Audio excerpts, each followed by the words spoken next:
part one of our three-part series that's going to be going over cleans. So there's three different variations of the clean we're going to go over. We're going to start with the one that's least intensive and then work our way up in complexity from there.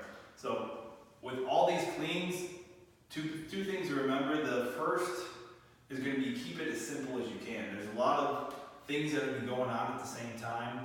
So what you want to do is try not to overthink it. Again, and I'll give you some cues here that are going to help simplify it, but when you start overthinking it, thinking exactly what needs to be done, it's going to make it a whole lot harder, and the movement itself is going to look choppy. And then second of all with the cleans is technique is very, very important with this. So you need to maintain that flat neutral back throughout this, and then don't try and muscle this bar up. If you're having to muscle it using all of your upper body, then you're probably doing it wrong, and that's really going to limit how far you can go with this movement here. So with the cleans, we talk about simplicity. The easiest way to think of this movement, and with these movements, my whole goal is taking this barbell from some type of position below my shoulders and bringing it up to shoulder level here. So all I really want to think about is, if I want to keep this simple, is to simply, wherever that barbell is, think about jumping nice and big and then dropping underneath. So I have that barbell in whatever position here, jump, which means my hips are going to come forward, and then catch. That's the easiest way to think about this movement here. So when I actually get onto a barbell, I want to keep that same thing in mind.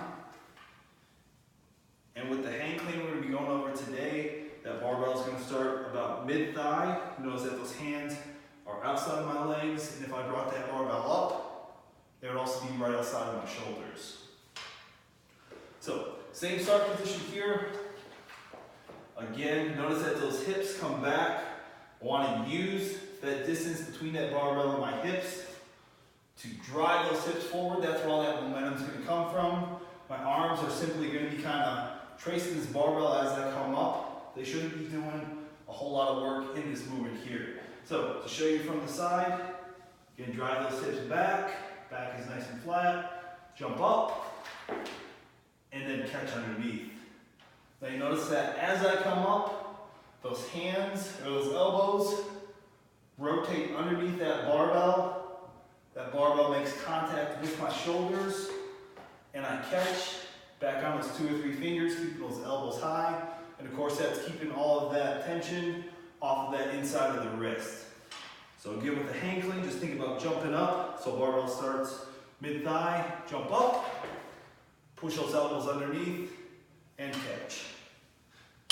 There you have it, hang cleans.